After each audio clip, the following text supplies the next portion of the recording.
Vans. If a tradesperson who you've never worked with before rocks up outside your house in a vehicle which is not a commercial vehicle, they are a cowboy. There you go, I've said it. Now, I'm saying it to be controversial. They're not necessarily a cowboy, but it is definitely a big red flag. If a tradesperson has been around for a few years, they should have, within that time, become professional. By professional, I mean they're doing it as a profession full time.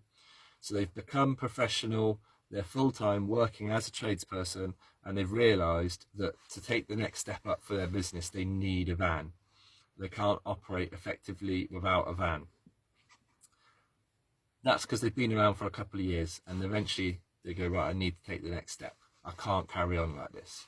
So if a tradesperson doesn't have a van, I would suggest they're doing it as a side hustle, under the radar, cash sort of thing, a few quid here, a few quid there, which potentially is not the type of person that you want to hire, depending on what your job is.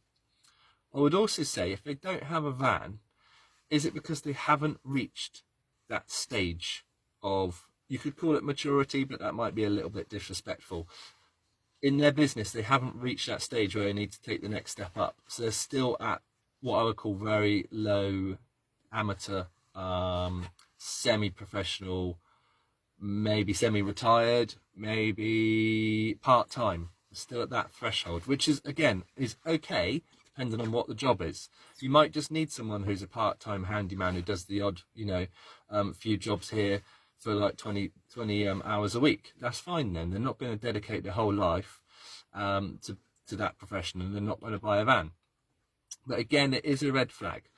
I would also be suspicious that they don't take their business seriously, because if you are a tradesperson, you're dedicated, your life, your work is dedicated to that, whatever that trade is.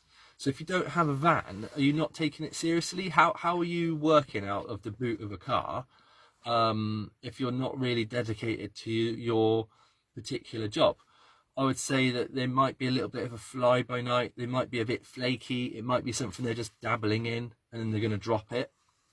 So if someone turns up with a van, then it doesn't matter what van it is. It can be a rust bucket, it could be a tipper, it could be a panel van, it could be a truck, pickup truck, it could be anything.